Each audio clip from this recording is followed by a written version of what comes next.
Amém?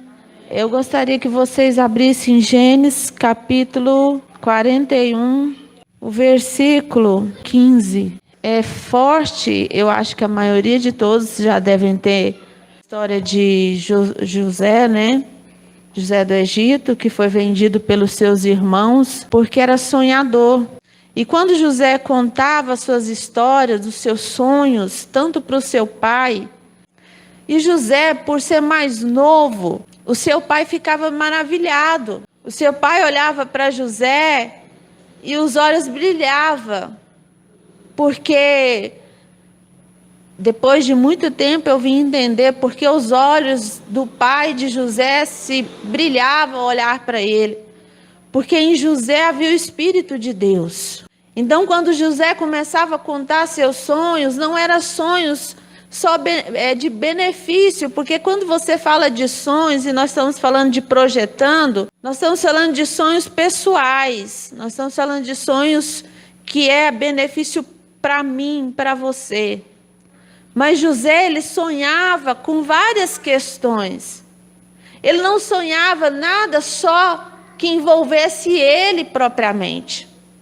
E quando José sonhava, ele contava para o seu pai, contava para os seus irmãos, e ali se acendia uma ira muito grande na vida dos seus irmãos. Foi quando os seus irmãos resolveram vender José. Na verdade, eles iam matar José, mas aí eles resolveram vender José. José foi vendido e José vai para o reino de Faraó. Chegando lá, José começa a trabalhar, mas José, por uma infelicidade, novamente se vê em uma situação constrangedora e José vai para a cadeia. José não parou de sonhar. Quando você está passando por uma luta muito grande, o que é a primeira coisa que nós fazemos? Você começa a sonhar em épocas dessa? Ninguém sonha dentro de um cárcere. Mas José continuava a sonhar. Porque os sonhos não eram de José, era de Deus. Quando estamos passando por momentos difíceis, irmãos, o que cria em nós é revolta, é angústia, é vontade de desistir. São vários sentimentos que vai passando na sua cabeça assim, ó. O ano acabou, você não fez nada. E o que tinha para ser feito, você deixou de fazer por um motivo ou outro. E José interpreta o sonho do carcereiro. Aí que está a diferença. E o carcereiro saiu, falou a interpretação do sonho para Faraó, para o rei, e ficou livre. Mas o rei ia parar de sonhar? Quando você sonha uma vez, aí você nunca mais sonha? Não. Você continua sonhando, porque nós vivemos de sonhos, seja eles bons ou seja eles ruins. Faraó tem outro sonho. O rei tem outro sonho. E nesse sonho agora, aquele que se dizia amigo de José, que José entregou de mão beijada a interpretação, chega no rei, depois do rei já ter consultado todos os magos, tudo que podia na época, ele já tinha consultado e ninguém tinha interpretado o sonho do rei. E o rei já estava à loucura, porque o rei precisava de resposta. Então aquele homem resolveu falar de José. E mandam chamar José. E aí a Bíblia conta que pegaram José lá naquele cárcere todo sujo, todo fedendo, e jogaram na frente do rei? Não. Eles mandam banhar José, barbear José, ajeitar José para se apresentar na frente do rei. Fazer com que a situação de José fique mais favorável. E José chega diante do rei e fala para o rei que ele daria conta de interpretar aquele sonho. Mas aquela interpretação não vinha dele, vinha de quem? De Deus. Sabe o que está acontecendo, irmãos? Nós queremos fazer tudo do nosso jeito. E do nosso jeito, irmão, não vai. Deus tem promessa. A Bíblia fala que Deus tinha promessa para a vida de todos aqueles que foram chamados pelo nome. Todos aqueles que foram chamados por Deus. Mas o que acontece, muitas das vezes, é que nós queremos fazer um projetando do nosso jeito. Uai, pastora, mas a senhora falou que eu podia escrever o que eu quisesse. Amém, você pode escrever o que você quiser. Mas está no coração de Deus? Do projetando que você fez aí, os seus planos estão atrelados aos planos de Deus? Porque eu quero, e se não me dá, eu vou dar birra. Se não me dá, eu vou fazer bico, eu vou fazer escândalo, eu vou sair da igreja, eu vou falar que aquele pastor não é de Deus, eu vou falar que Deus não é Deus. E por aí vai. Mas o que muitas das vezes nós fazemos? Nós pedimos e não perguntamos. Nós temos a revelação dentro de nós o que queremos. José tinha revelação, mas ele não tinha só a revelação, o dom, mas ele tinha um discernimento. Deus tem colocado a minha vida e a sua vida em certas situações e você não está entendendo, porque você não tem o discernimento. Por que eu estou sofrendo tanto, pastora? Por algum propósito, irmão. Se você está buscando a Deus, se você está orando, se você está jejuando, se você está fazendo as coisas certo, por algum propósito, Deus está fazendo você caminhar onde há pedras e espinhos. Porque, irmão, nenhum filho de Deus, senão nós precisamos rasgar essa Bíblia agora. E você vai rasgar a sua também. Nenhum homem, nenhuma mulher que busca a Deus fica chupando o dedo, fica de mão banando. A Bíblia não fala, até os piores, os vil pecador, o Senhor o escutou. Todo mundo conhece a Bíblia, só não pratica porque não quer, só não obedece porque não quer, só não faz direito porque não quer. Nós queremos fazer da nossa forma. E o mais interessante, nós queremos reconhecimento. E o reconhecimento vem de quem, irmãos? De Deus. José chega para o rei e diz: isso não vem de mim, mas de Deus. Essa interpretação que vai fazer com que o povo do Egito não passe fome, que o povo do Egito não passe sede, essa revelação não vem de mim, vem de Deus. Esse amor que o Senhor colocou no meu coração para te ajudar, não vem de mim, vem de Deus. Ninguém aqui é super-herói, todo mundo fica caladinho, quietinho, com cara de santo, mas dentro, cada um de nós aqui tem um pitbull dentro. Então José foi banhado, foi barbeado, foi colocado todo ajeitadinho lá, todo quietinho. E aí ele aparece, como nada tivesse acontecido na vida dele.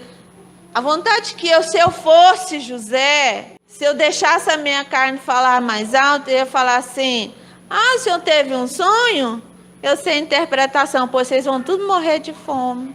Porque o sonho falava de uma época que viria, uma época que aquele reino que não tomasse as providências, aquele reino ia o quê? Ser o quê?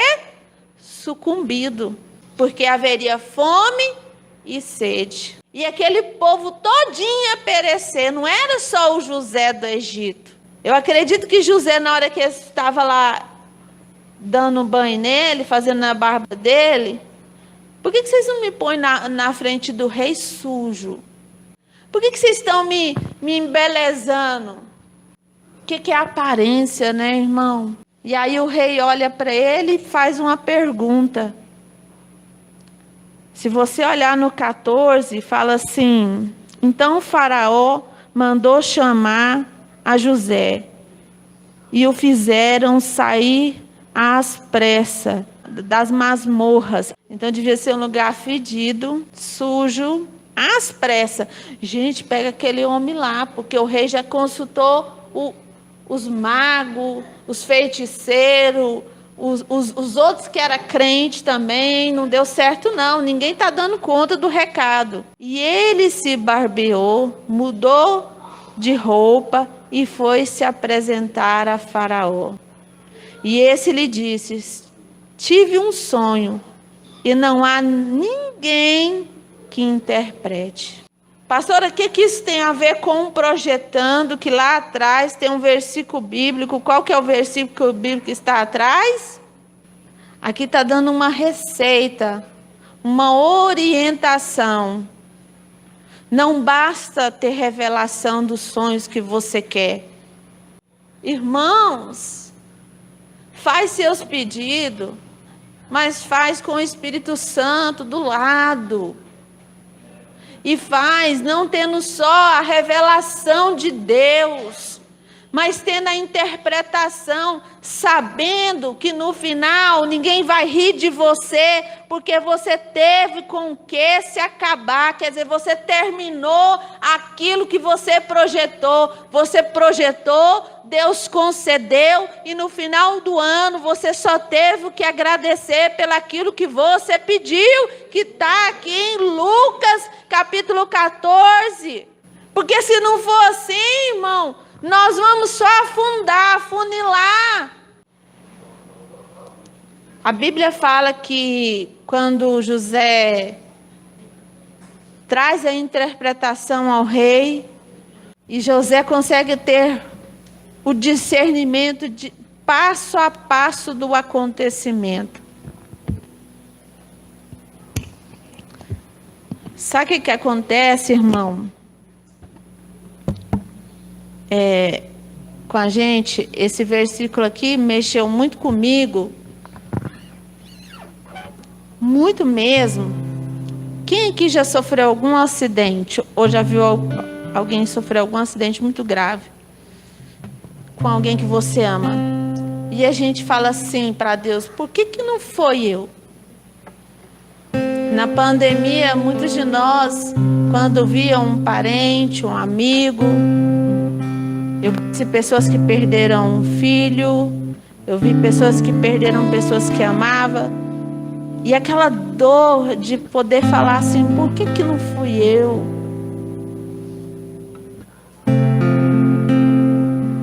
E a gente vê que nada nesse mundo é maior ou é melhor do que a vontade de Deus para nossas vidas. Só de José ter aquela interpretação, ele se tornou governador.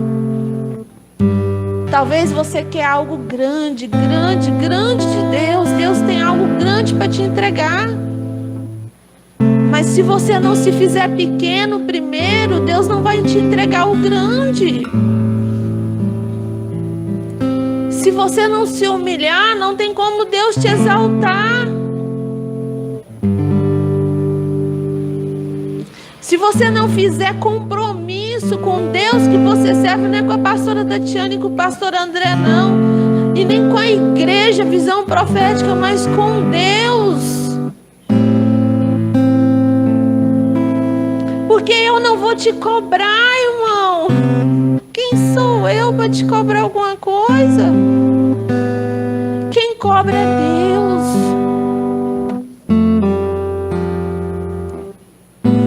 Às vezes a gente coloca mais confiança em um amigo do que em Deus. Num parente que em Deus. Aquele cara que José contou o sonho pela primeira vez, ele poderia ter chegado no rei e falado assim: tem um homem lá preso.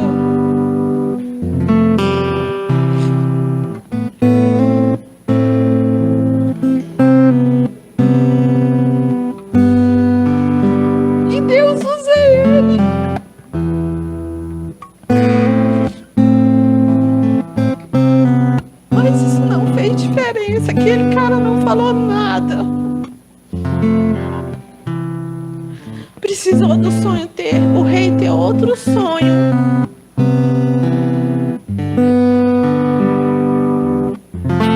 Para ele ter uma oportunidade. A gente é traíra todo tempo, irmão. As pessoas matam o outro por causa do dinheiro. Elas destroem com a integridade, com a fé. Elas põem em risco tudo para mim ver eu e você fracassar. O que faz de um homem vencedor, irmão, e uma mulher, claro, integridade. Seja íntegro. Faça como José. Tenha o discernimento da luta que você está passando e diga para a luta que você está passando: eu vou passar. Deus vai me honrar. Eu vou passar e eu não vou precisar derrubar ninguém para mim ganhar, para mim ser mais do que vencedor. E a prova disso é tão clara para cego ver. Perdão, Mateus. Quando os irmãos de José chegam naquele reino e falam assim: nós estamos com fome, estamos andando há dias pelo deserto. Será que vocês não têm alguma coisa para nos dar de comer? A notícia chega nos ouvidos de José. E José manda preparar um banquete. Essa é a verdadeira volta por cima. Se fosse eu, você, na nossa carnalidade, manda esse povo voltar, porque pelo caminho lá mesmo eles vão morrer, porque estão com fome. Mas José não fez isso. José não só alimentou os seus irmãos, como perdoou.